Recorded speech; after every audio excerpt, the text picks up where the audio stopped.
Hello friends, welcome to our channel. मैं M G Manish Guru, GS teacher from Patna Bihar. चलिए आज ये देख लीजिए, हम लोग सेट 21 21 नंबर हम लोग सेट जो है करने वाले हैं।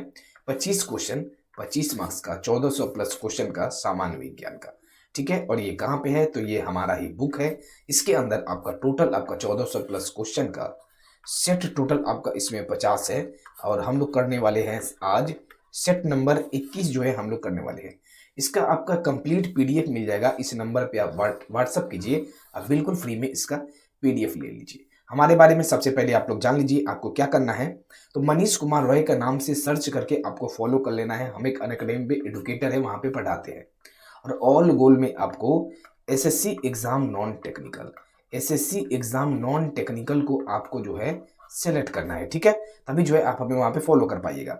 और आपका डेली क्लास होता है वहाँ पे, डेली मॉर्निंग में 10 बजे, सुबह में 10 बजे, और रात में आपका डेली 10 बजे आपका रात में क्लास होता है। ठीक है, बिल्कुल आपका फ्री क्लासेस है।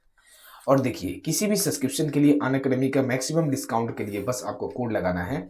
कोड लगा दीजिएगा आप मनीष, उसके बाद गुरु, उसके बाद आपको 10 लगा देना है। 10% का डिस्काउंट आपको मिल जाएगा। चलिए, तो अब हम लोग स्टार्ट करते हैं सेट नंबर 21। पहला नंबर क्वेश्चन पे आते हैं। आइए, इसमें हम आपको बता दें कुछ चीज। देखिए, कुछ क्वेश्चन आपका क्या रहेगा, डायरेक्ट रहेगा, आपको जिसमें याद करना है। और कुछ क्वेश्चन ऐसे न्यूमेरिकल हो गया, वो सब हम आपका पूरा सॉल्व कर देंगे। पहला क्वेश्चन पे आइए। देखिए, भविष्य में रेडियो, टेलीफोन, टेलीग्राफ और टेलीविजन तक के विकास की नींव जो है किसने रखी? किसका किसका? तो रेडियो का, टेलीफोन का, टेलीग्राफ का, टेलीविजन का। सिंपल क्वेश्चन, किसने रखा है? तो आपका हाइनरिक जो है आपका Rudolf Hertz. Option number A आपका सही उत्तर है। अब इसमें क्या समझा है? इसमें तो एकदम सिंपल है। हाइनरिक रूडोल्फ हर्ट्ज जो है आपका रेडियो, टेलीफोन, टेलीग्राफ, टेलीविजन के विकास का नींव रखा है। ठीक है, अगले क्वेश्चन पे आइए। नेक्स्ट क्वेश्चन देखिए। हाँ, इसको आपको न्यूमेरिकल है, तो ये हमको पूरा आपको क्लियर करना है। एक विशेष घर में 5 दिनों में 100 इकाइयों की खपत है। यदि ऊर्जा को जूल में परिवर्तित किया जाए तो यह कितना होगा? देखिए, सबसे पहले 1 kWh बराबर होता है 3.6 गुना 10 के पावर 6 जूल। ये तो सभी को क्लियर है। उसके बाद जो आपका आता है 1 kWh मतलब 1 यूनिट, इसी को कहते हैं। 1 यूनिट बराबर कितना आ गया? 3.6 गुने 10 के पावर 6 जूल। लेकिन यहाँ पर कितना यूनिट है, कितना इकाई है आपका? तो 100 इकाई है। 100 इकाई है, तो 100 इकाई के लिए क्या होगा? बस 100 से गुना कर दीजिए। 3.6 गुने 10 के पावर 6 और गुने 100 मतलब 10 के पावर 8 जूल आ जाएगा। क्लियर? सभी का दिमाग में एकदम छप गया होगा। ऑप्शन नंबर आपका सही उत्तर क्या है? ऑप्शन नंबर बी आपका सही उत्तर है। बी आपका सही उत्तर है। नहीं समझ में आएगा, एकदम कमेंट में आप छापिए कि हमको समझ में नहीं आ रहा है। नेक्स्ट क्वेश्चन पे आइए। नेक्स्ट क्वेश्चन बताइए। देखिए, ओम का नियम डैश और डैश के बीच संबंध का वर्णन करता है। अच्छा क्वेश्चन है आपका। जो ओम का नियम है आपका किसके किसके बीच? तो एक तो आपका आ गया विभवांतर, विभवांतर और विद्युत धारा जो है आपका, विद्युत धारा के बीच संबंध का वर्णन करता है। यदि किसी चालक के तापमान में परिवर्तन न हो, मतलब कि अगर आपका तापमान में कोई परिवर्तन ना हो, कह सकते हैं कि कांस्टेंट हो आपका, ठीक है, परिवर्तन ना हो, तो उस प्रभावित विद्युत धारा उसके सिरे के बीच आरोपित विभवांतर से समानुपाती होती है। V is directly proportional to, क्या होता है आपका, या फिर हम कह सकते हैं I is directly proportional to V, और I इक्वल टू यहीं से आपका V बाई R आपका आ गया। सिंपली आपका क्या दिखाई दे रहा है? आपका कौन सा सही उत्तर है? ऑप्शन नंबर 3 आप ऑप्शन नंबर 3 का आपका बी जो है सही उत्तर है। विभवांतर और विद्युत धारा, देख लीजिए यहाँ पे क्या क्या दिया हुआ है। एक आपका विभवांतर और एक आपका विद्युत धारा, विभवांतर विद्युत धारा। क्लियर सभी का? चलिए नेक्स्ट क्वेश्चन पे आइए और इसका बताइए आंसर। किसी वस्तु पर किया गया कार्य निम्नलिखित में से किस पर निर्भर नहीं करता है? देख लीजिए, W इक्वल टू क्या है? F S cos theta. तो आपका ये तो हो गया बल, हो गया ये आपका बल, ये वाला आपका हो गया विस्थापन। बहुत सिंपल क्वेश्चन है, बल हो गया विस्थापन, और ये बल और विस्थापन का बीच में आपका क्या हो गया? एंगल मतलब कोण हो गया। और किस पर निर्भर नहीं करता है आपको बताना है। तो देखिए, विस्थापन पर तो आपका करता है, आपका बल और विस्थापन के बीच कोण पर भी करता है, और आरोपित बल पे भी करता है, मतलब तीनों पे करता है। आपका इस पर निर्भर नहीं करता है, और हम लोग को नहीं ही बताना है। ऑप्शन नंबर बी आपका सही उत्तर है, द्रव्यमान पे निर्भर नहीं करता है। क्लियर? अगले क्वेश्चन पे चले हम लोग। आइए देखिए, निम्नलिखित में से रासायनिक अभिक्रिया में किस उत्पादक को एक्स से जो है दर्शाया गया? मतलब ये जो आपका एक्स आया, यहाँ पर आपका क्या आएगा? बहुत अच्छा क्वेश्चन है, इसको देखिए। ये जो आपका सबसे पहले तो देखिए यहाँ पे CaCO3 को आपको जब हीट किया गया तो क्या आया CaO प्लस क्या आ जाएगा। देखिए CaCO3 आपका क्या है, तो CaCO3 आपका है कैल्शियम कार्बोनेट।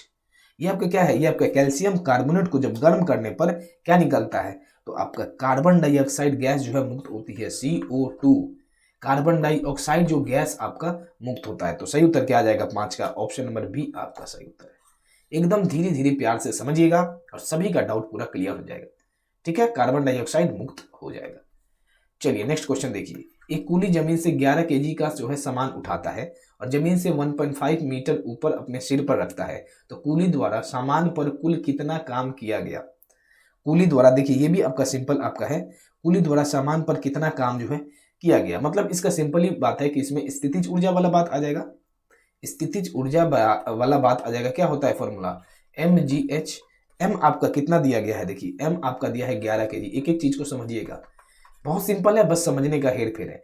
g आपका कितना है, तो 10 है, तो गुने 10, और आपका ऊंचाई कितना है 1.5 मीटर है, 1.5।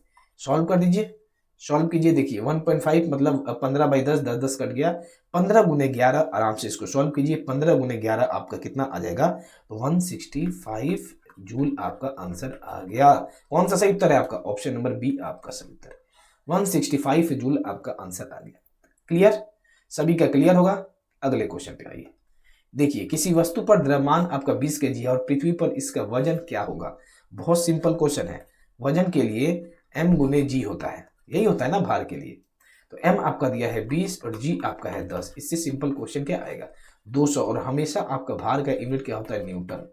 हमेशा आपका भार का न्यूटन, ऑप्शन नंबर बी आपका सही। तो इतना सिंपल आपका क्वेश्चन है। चलिए नेक्स्ट क्वेश्चन आइए। मेंडलीव की आवर्त सारणी डैश के दौरान एक जर्मन पत्रिका में प्रकाशित हुई थी। क्या होगा इसका आपका सही उत्तर। देखिए ये सब क्वेश्चन आपका एग्जाम में पूछा जाता है। तो मेंडलीव की आवर्त सारणी 1872 के दौरान जो है, ऑप्शन नंबर सी आपका सही उत्तर है, 1872 के दौरान एक जर्मन पत्रिका में प्रकाशित हुई थी। और मेंडलीव जो है पीरियोडिक टेबल जो सजाए थे वो किसके बेसिस पे सजाए थे, इस चीज को आप लोग नोट डाउन कर लीजिए। परमाणु द्रव्यमान के हिसाब से मेंडलीव आपका न्यूलैंड हो गया, उसके बाद आपका तो न्यूलैंड्स लॉ ऑफ ऑक्टेव्स वाले जो न्यूलैंड्स हो गया, डोमेनियर, ये सब आपका परमाणु द्रव्यमान। और परमाणु संख्या के आधार पे जो क्या है, परमाणु संख्या के आधार पे मोस्ले, ठीक है, मोस्ले। चलिए नेक्स्ट क्वेश्चन पे आइए। 10 न्यूटन का बल किसी वस्तु पर कार्य कर रहा है, तो वस्तु बल की दिशा में 5 मीटर विस्थापित होती है, तो किया गया कार्य बताइए क्या आएगा। 9 नंबर का, बहुत सिंपल है, इसको आराम से सॉल्व कीजिए और बताइए क्या आएगा। बहुत सिंपल क्वेश्चन है, क्या आएगा आपका आंसर। 10 न्यूटन का बल है, किसी वस्तु पर कार्य कर रहा है और वस्तु बल की दिशा में 5 मीटर विस्थापित हो रही है। Simple question, W equal to क्या होता है, W इक्वल टू FS होता है ना, बल गुने विस्थापन। बल है 10, आपका विस्थापन है 5, 50 क्या आ जाएगा, जूल आएगा आपका। इस चीज को ऐसा नहीं कि न्यूटन मार दीजिएगा, 50 जूल आपका, क्योंकि कार निकालना है। तो 9 का आपका आंसर क्या आ गया, ऑप्शन नंबर डी आपका आंसर आ गया। एकदम सिंपल क्वेश्चन। चलिए नेक्स्ट क्वेश्चन पे आइए। देखिए नेक्स्ट क्वेश्चन बताइए जल्दी से। विद्युत चालकता की प्रतिरोधकता इस पर निर्भर करती है, मतलब किस पर निर्भर करती है, प्रतिरोधकता। इस चीज को आप लोग समझिएगा। जो विद्युत चालक की प्रतिरोधकता है सामग्री पे जो है निर्भर करती है। ये जो सामग्री है ये आपका क्या है, ये आपका है पदार्थ, यही आपका है पदार्थ पे जो है सामग्री पर निर्भर करती है। और प्रतिरोधकता जो है आपका, प्रतिरोधकता पदार्थों का एक महत्वपूर्ण गुण है। और धातु एवं मिश्र धातु की प्रतिरोधकता बहुत कम होती है। धातु और जो मिश्र धातु होती है, मतलब मेटल का होता है और मिक्सचर का आपका बहुत कम होता है, जबकि विद्युत रोधी पदार्थों की प्रतिरोधकता जो है मान अधिक होती है। ठीक है, विद्युत रोधी का बहुत अधिक होता है। क्लियर एकदम। तो विद्युत चालक की प्रतिरोधकता किस पर निर्भर करती है, सामग्री पे या फिर पदार्थ पे। नेक्स्ट क्वेश्चन पे आइए। शुक्राणु और युग्मक में संयोग की कौन सी प्रक्रिया युग्मज नामक एक संरचना के निर्माण में परिणामित होती है। इसका आपका सही उत्तर क्या आएगा, उत्तक संवर्धन, विखंडन, लैंगिक प्रजनन या फिर फलन। आपका सही उत्तर आ जाएगा ऑप्शन नंबर डी आपका फलन जो आएगा। शुक्राणु और युग्मक के संयोग की जो है फलन प्रक्रिया युग्मज नामक एक संरचना के निर्माण में परिणामित होती है। ऑप्शन नंबर डी आपका सही उत्तर है। एकदम सिंपल है, इसको बस आपको याद करना है और दिमाग में छापते जाना है। देखिए एक पोर्टर जमीन से 12 kg सामान उठाता है और उसे जमीन से 1.5 मीटर ऊपर सिर पर रखता है, तो समान पर उसके द्वारा किया गया कार्य का आपको गणना करना है। बहुत सिंपल है, कार्य का गणना करेंगे तो इसमें भी हम लोग को कौन सा कार्य आपका स्थितिज ऊर्जा mgh बैठा दीजिए। m आपका दिया है 12 आपका, उसके बाद देख लीजिए g कितना है, तो g आपका है 10 और आपका h कितना है 1.5। एकदम सिंपल क्वेश्चन, एकदम सिंपल क्वेश्चन आपका सेम जैसे किए हैं, सिंपल इसको गुना कर दीजिए, आपका 10 से कट गया, 15 गुने 12 कितना आ जाएगा 180 जूल। आपका 15 गुने 12 180 जूल आपका आंसर, ऑप्शन नंबर बी आपका सही उत्तर है 180 जूल। क्लियर। नेक्स्ट क्वेश्चन पे आइए। एक जो है एकल आवृत्ति द्वारा उत्पन्न ध्वनि को डैश कहा जाता है, क्या कहा जाता है? ये भी आपका सिंपल क्वेश्चन है, एकदम दिमाग में सिंपल तरीका से छापते जाइए कि एक एकल आवृत्ति द्वारा उत्पन्न ध्वनि को जो है क्या कहा जाता है? टोन कहा जाता है, स्वर तान कहा जाता है, टोन। ऑप्शन नंबर बी आपका जो है सही उत्तर है। क्या कहा जाता है? तो टोन कहा जाता है। नेक्स्ट क्वेश्चन पे आइए। अंतःतृप्ति हाइड्रोकार्बन उत्प्रेरक की उपस्थिति में हाइड्रोजन जोड़ते हैं, जैसे कि आपका क्या आएगा? जैसे कि आपका आंसर क्या आ जाएगा? तो अंतःतृप्ति हाइड्रोकार्बन निकेल और आपका क्या है? पैलेडियम जैसे उत्प्रेरकों की उपस्थिति में हाइड्रोजन के साथ अभिक्रिया कर संतृप्त हाइड्रोकार्बन बनता है और इस अभिक्रिया को जो क्या कहा जाता है? हाइड्रोजनीकरण कहते हैं। आपका सिंपली भाषा में आपका आंसर क्या है? तो ऑप्शन नंबर बी आपका सही उत्तर है। निकल और जो है पैलेडियम जो है आपका सही उत्तर है। तो हम लोग कह सकते हैं कि संतृप्त हाइड्रोकार्बन निकेल और पैलेडियम जैसे उत्प्रेरकों की उपस्थिति में जो है हाइड्रोजन के साथ अभिक्रिया करता है। किसके साथ? हाइड्रोजन के साथ आपका अभिक्रिया करता है, जिसके लिए आपका क्या होगा? जैसे आपका अभिक्रिया करेगा तो संतृप्त हाइड्रोकार्बन बनता है और इस अभिक्रिया को क्या कहा जाता है? तो इस अभिक्रिया को कहा जाता है हाइड्रोजनीकरण। क्या कहा जाता है? हाइड्रोजनीकरण। नेक्स्ट क्वेश्चन पे आइए। चीनी जो है लवण का रासायनिक नाम क्या है जिसका उपयोग हम चीनी व्यंजन तैयार करने में करते हैं?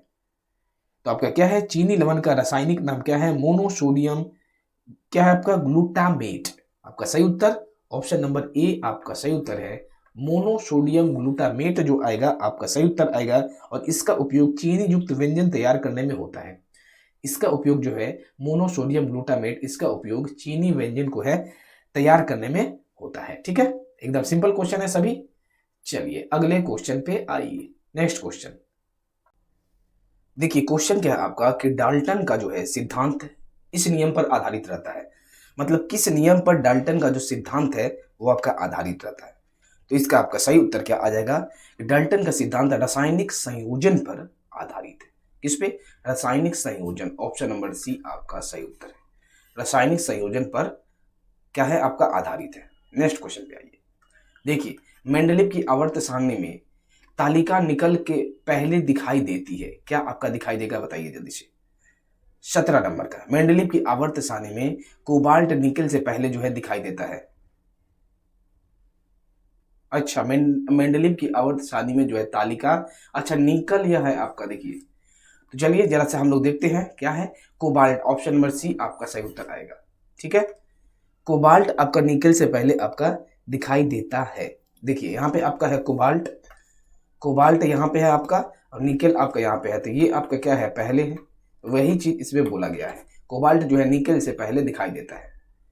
चलिए तो इसका आपका सही उत्तर ऑप्शन नंबर सी आ गया। ठीक, नेक्स्ट क्वेश्चन पे आइए। इसका बताइए, निम्नलिखित में से कौन सी अक्रिय गैस को आवर्त 5 में रखा गया है? अक्रिय गैस को आवर्त 5 में रखा गया है। तो आइए डायग्राम में हम लोग देखते हैं। यहाँ पे अक्रिय गैस को आवर्त 5 में जरा सा एक बार हम लोग देख लेते हैं।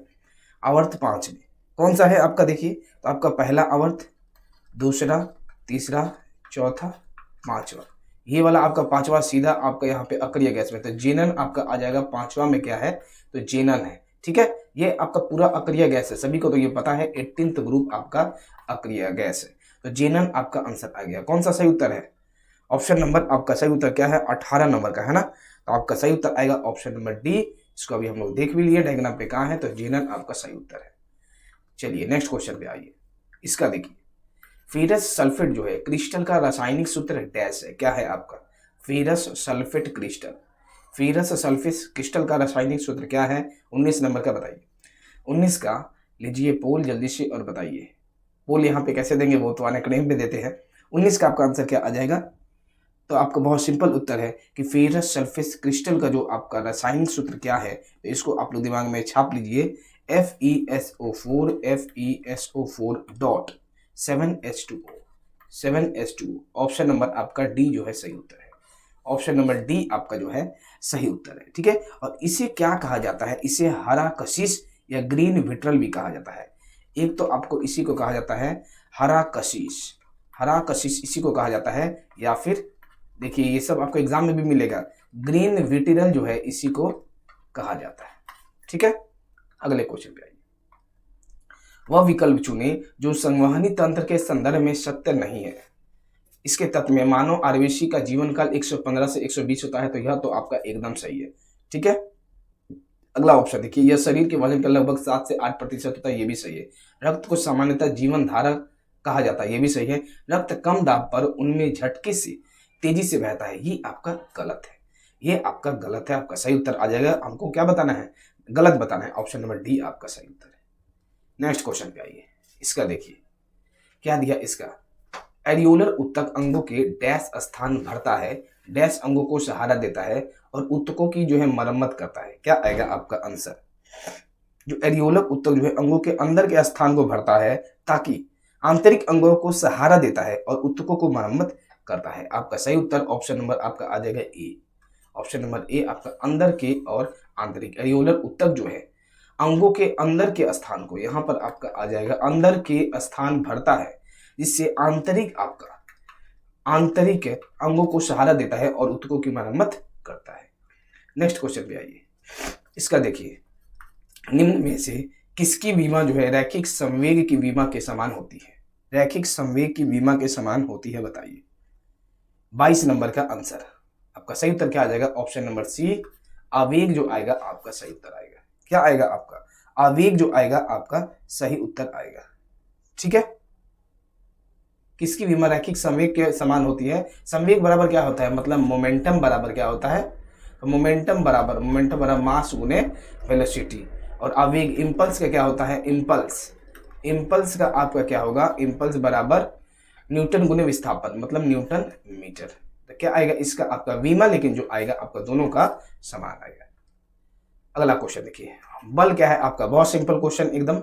बल क्या है? F = m गुने ए, तो आपका द्रव्यमान गुने त्वरण। ऑप्शन नंबर डी आपका सही उत्तर है, बहुत सिंपल क्वेश्चन है।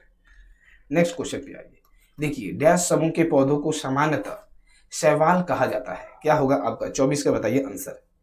आपका ऑप्शन नंबर बी जो है आपका सही उत्तर आएगा, थैलोफाइटा आपका सही उत्तर आएगा। थैलोफाइटा समूह के पौधों को सामान्यतः शैवाल कहा जाता है। 24 का आपका आंसर क्या आएगा? बी। 24 का आपका आंसर आएगा बी, कि थैलोफाइटा समूह के पौधे को सामान्यतः क्या कहा जाता है, तो शैवाल कहा जाता है। क्लियर है सभी का? 24 का आपका आंसर आ जाएगा बी। अगले क्वेश्चन पे हम लोग चले, अगले क्वेश्चन पे आइए। यही जो है आपका शैवाल, ये आपका शैवाल है, ये आपका क्या है, एल्गी आपका यही है। आइए इस क्वेश्चन पे देखिए, इथेनॉल के एक अणु में कितने हाइड्रोजन परमाणु होते हैं? इथानॉल तो C2H5OH, कितना हाइड्रोजन? तो यहाँ पे है आपका 5 हाइड्रोजन प्लस यहाँ पर है आपका 1 हाइड्रोजन, 5 1 कितना हो गया आपका 6 हाइड्रोजन हो गया, है ना, 6 हाइड्रोजन। ऑप्शन नंबर आपका डी जो है सही उत्तर है। ऑप्शन नंबर डी एकदम क्लियर सभी का, ऑप्शन नंबर डी आपका सही उत्तर है। यहाँ पर हम लोग का कौन सा सेट कंप्लीट हो रहा है? देखिए, जहां पर आपका एक्सप्लेन करना है, जैसे इस क्वेश्चन में आपको एक्सप्लेन करना है तो आपको हम क्लियरली समझा दिए। अब जहां रटने वाला है उसको तो आप रट लीजिएगा, क्योंकि एग्जाम का समय काफी बहुत सारा क्वेश्चन हम जो है और भी आपके लिए तैयार कर रहे हैं, एकदम बहुत सारा क्वेश्चन तैयार कर रहे हैं। तो चलिए आइए सबसे पहले देख लीजिए। अब हम लोग का यहाँ पे कंप्लीट हो गया सेट नंबर 21 जो है हम लोग कंप्लीट कर चुके हैं। 21 नंबर कंप्लीट हो गया। सेट नंबर 22 हम लोग का नेक्स्ट डे आएगा, हम लोग का सेट नंबर 22। ठीक है, और इसका पीडीएफ के लिए इस नंबर पे व्हाट्सअप कीजिए, आराम से आपको पीडीएफ मिल जाएगा। मिलते हैं हम लोग कब? नेक्स्ट क्लास में। धन्यवाद सभी को, लगातार मेहनत कीजिए और सिलेक्शन लीजिए, कैसे भी करके इस बार सिलेक्शन ले लीजिए। मिलते हैं हम लोग नेक्स्ट क्लास में। धन्यवाद।